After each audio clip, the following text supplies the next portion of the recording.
Hey guys, it's Shamsa and welcome back to my little kitchen. Now in today's video we're seizing the opportunity to savour these little beauties at their peak. It's that time of the year and Brussels sprouts are in season, and what could be better than curried Brussels sprouts. Now before I run through the ingredients with you quickly on how to make this wonderful dish, please hit that subscribe button, turn your bell notifications on for all things cooking, share the recipes with your family and friends, and make these because they're fantastic. And now I'm going to try them and tell you guys exactly how they are. So I normally just eat them as a snack. It's wonderful. You can serve them up with rice, chapatis alongside another main. Works fantastically well. Now here goes.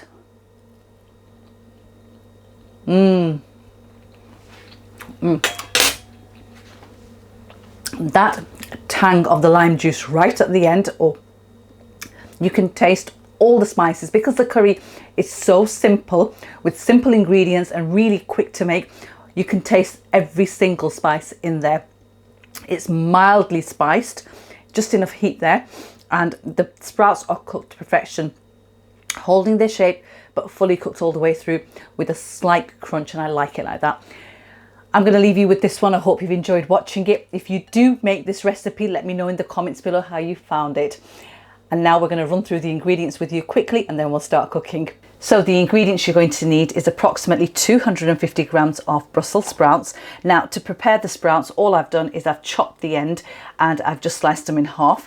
Any smaller sprouts, I've just left as whole because obviously they come in different sizes. Do try to go for the, a bag that has the same sort of like size sprouts because it'll just make your life easier when cooking this curry. I've washed them and I've just patted them dry with a paper towel. I've got here 150 grams, which was a small onion, which I finely diced, and I've got one tomato weighing 150 grams, and I've de-seeded this, which was done after I'd weighed it, and I finely diced it. I've got here 60 millilitres of oil. I've got 2 fresh scarlet cloves, which weighed 12 grams, and I finely minced those. I've got 1 teaspoon of cumin seeds and the following spices. I have 1 teaspoon plus 1/4 of a teaspoon of salt. You can adjust this after the curry's cooked to your own liking. I've got 1 teaspoon of coriander powder and fennel seed powder.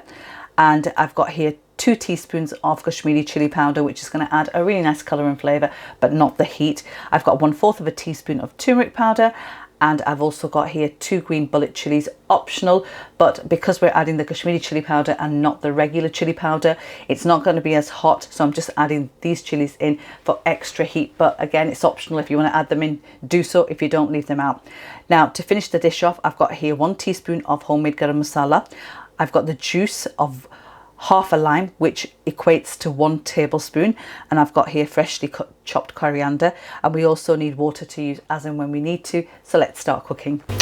Okay, so I've got my pan on my hob. My heat setting is on a 6, which is a medium heat setting for my hob, and I'm going to add my oil in and just let that heat up for a couple of seconds, and then I'm going to add my cumin seeds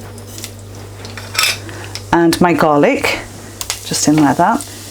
And just cook this for around a minute or 2, just until we get rid of the rawness from the garlic. Right, okay, so now we can add our onions straight in. And we're going to fry our onions for about 4 to 5 minutes until they're slightly golden brown in colour and they soften up. And my heat setting is currently on a 6 as well. So I'll see you guys back in around 5 minutes time. Right, okay, so it's been around 5 minutes that the onions have been frying away, and to this I'm going to add the tomatoes and the spices. Just give that a mix. Okay, and into this I'm going to add 60 millilitres of water just to help the onions and the tomatoes to cook down. Right, okay, now all we need to do is just allow the masala to cook, the onions and the tomatoes to soften up. So I'm just going to reduce my hob settings down to a 4, which is a low heat setting for my hob, and I'm going to allow this to cook away now for approximately 6 to 8 minutes, giving it the occasional stir in between, and I'll see you guys back in around 8 minutes time. Right, okay, so it's been around 6 to 8 minutes that the masala has been cooking away, so I'm just going to remove the lid to show you.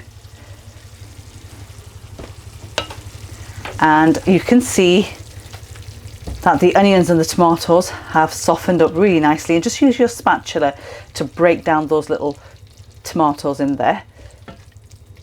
And I'm just going to turn my heat setting up from a 4 to a 6 now, and I'm going to add my sprouts in at this point, and I'm also going to add my green chilies in.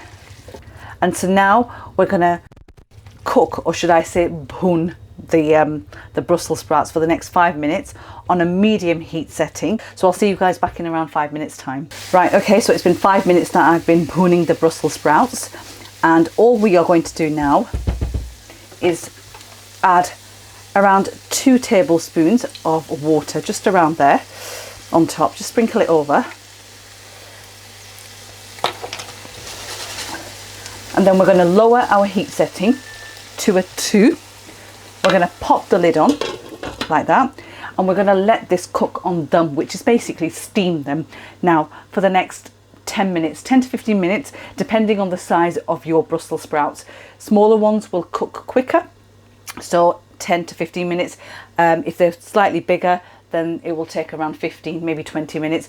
But I like mine al dente, so you know, soft but firm and holding their shape, and that's how this should be. But if you want them more cooked, then obviously go for the 15 to 20 minutes. So I'll see you guys back around sort of like 10 to 15 minutes, and I'll show you how they look once they're done. Right, okay, so it's been 15 minutes that the Brussels sprouts have been cooking away, and I can't wait to remove the lid to show you. The aroma is just so good. And before we finish the dish off, I'm just going to go in with a knife and just show you how well the Brussels sprouts are cooked.